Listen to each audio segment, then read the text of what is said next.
Ladies and gentlemen, the story you are about to see is true.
What was the amazing thing that happened, Kat?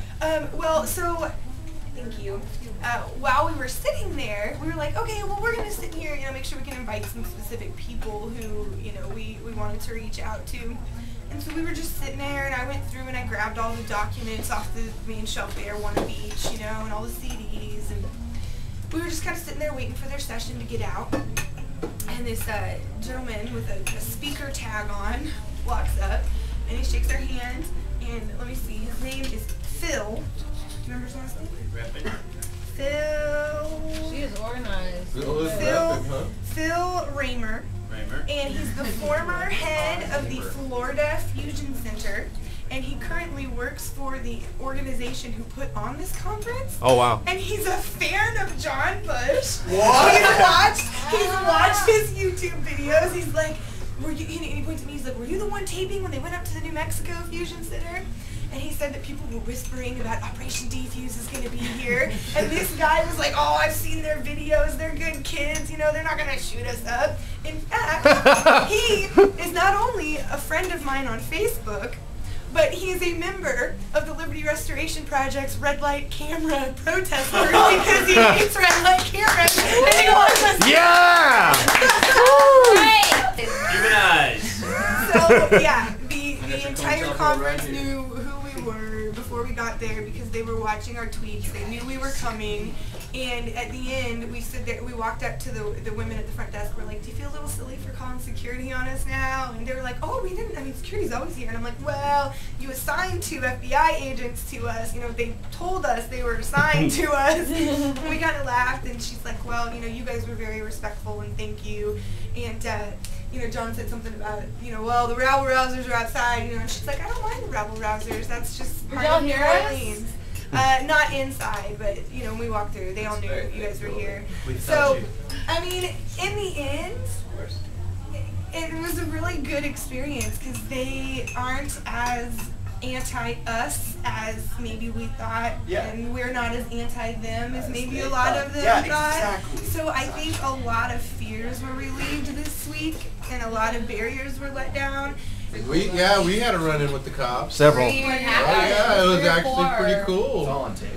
Yeah. I can't wait to see it. They just the last one was my favorite. That guy was so cool. The first one freaked me out there for a second because I'm not trying to get arrested today. I'm like minding, Exercising your First Amendment right for freedom of legally speech. and constitutionally. He looked at me like, you can take a walk and you come with me. And I was like, fuck, is he just going to throw me in cuffs or do we get to talk about this? I didn't take a walk, by the way. No, there were 2 cameras from the whole they day. The followed younger me. guy was not okay with it, but the older guy was like tolerating it. He told me he to knew turn his my limits. camera off, and I was like, He was one mean-looking cop, man. That guy was like, it was like your dad being pissed at you. And then they didn't, and then they Yeah, just let well, it was the go. younger guy too. I think like, they he knew, pointed out. they all knew your rights pretty quick. Yeah. As soon as one of us opens our mouths, they're aware. They're like, oh, this is Hey, I broke it This is what down. happened. What'd they say? Every time they just said stay in motion, the business owners. Man, are the getting third guy, that's upset. So Okay. as long the as third guy out there, because he was like asking us like, well, so why are y'all protesting? Like, and we're like, oh, here. He took the flyer. And then we He started took the getting flyer? into it. He like, took a really flyer. about what it's all On about. duty? He was like, Yep. I can't Flyer. officially Duty? call it, but y'all have to deal with it. Flyer. Yeah. He's totally Like, cool and he kinda did, about like, a it. little wink. Yeah, He usually saw it, cops will like, say, well, I can't take that because I'm on duty. No, he Yeah. took it. I And know he the read ones it. about it. I Y'all don't have have First Amendment right. He said Oh, you yeah. have the right for freedom of speech and peaceful assembly, but you gotta keep moving. Very cool guy. And here's We the said, thing. hey man, this is what they're doing. We don't like what I they're want to let doing. y'all know something. Yeah. People who are participating in Operation Defuse, y'all are not going to end up in a FEMA concentration camp. You want to know why? Because you are humanizing and harmonizing, and we're building relationships, and we're doing things. That's what it's all about. And we are doing it publicly and openly. And if anything were to happen to us, it would be so darn obvious that Yeah. even the people in that hotel and that conference would come and defend us. I'm certain of it. Well, shit, yeah. that's I all. mean, Then we are a this is- success. I think so. I think we should continue. I hope. I think This so is the too. best route. This is the route that's providing us the most success, the most positive exposure, and it's building instead of destroying. And we all know certain activists, I'm not going to name names, because beside the point, they don't choose that method, and for that reason it doesn't seem that they have as much success. And Yeah. here we have an opportunity to Yeah. really do something. Yeah, this is huge. I mean, when you combine Huge. street action Huge. with press action, I'm videoing this. Exercised. humanizing. John, with stop being weird. I'm policy, videoing and shit. You know, you combine the whole package. That's when you. I already got the Illuminati thing behind you. Because we can't depend The on light. others to do the No, I'm agenda good. or the policy. It's or making the a street glowing action. light. We gotta wake the people up. We gotta wake them up inside of there too.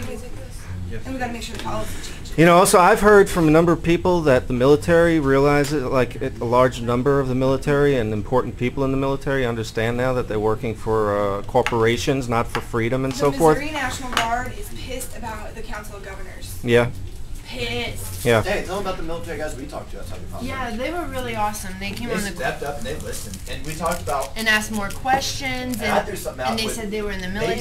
even and- out-constitutionalized me. Because I was like, look, man, no, this is good, this is good. So I was like, all right, like, we're against fusion centers, but, law enforcement or peace officers, they have a job, if they know a crime's going to happen. Like, if Joe Stack had called somebody, like a friend, and was like, I'm flying the plane into the building, and his friend called the cops, yeah, we would want them to intervene and be like, look, we know this is about to happen, we have information, we're going to stop it. And then the other guy was like, well, hell, man, if they get too crazy, don't we have a right to overthrow the government, to use violence if necessary? And this is the soldiers talking. I'm like, Yes. hey, man. He's like, it's our duty. I said that as I walked. I was like, hey, y'all are great guys. Wait, the military said that? The military guy? Yeah, One of we those had cool military guys. guys. And he said that we have the right to use force to overthrow. Yeah, he said- Northcom even acknowledged a posse comitatus while we were talking to yeah, them at yeah, the home. the guy in Northcom he like schooled us on that too. Yeah. About how they weren't gonna break posse comitatus, and so I think the whole military is starting to wake We're up. winning! Yay! Can you guys, if we really want to do this and do it big, I think we need to sit down and think over the next couple of days, what do we want to do? What do we want to accomplish? How much is that going to cost? How much time are we willing to give to this? I'm willing to go full-time, nutso fusion centers for like the next 6 months until my semester starts in the fall, and then In this episode. I want people to realize that the people who are staffing the fusion centers are just human beings with families, and they are paying attention to us, and not in a bad way. Some of them think Operation Defuse is pretty funny and humorous. They get a kick out of what we're doing. A lot of them are much more willing to work with us than maybe we initially thought. And it's really important that we're all reaching out and shaking hands before we start shaking fists. I know my initial inclination was to shake my fist, but as we all grow together and learn together, I think we can find a place where law enforcement can do their job effectively and efficiently, and where the citizens can be involved in the process, and we can ensure that our privacy as well as our physical beings are kept safe. No police state, no surveillance state, but that's going to require that we put our foot down, and that we're open, and that we're honest, and that we communicate with our law enforcement about what we expect from them, and hopefully they will help us find constructive ways to work around all the problems we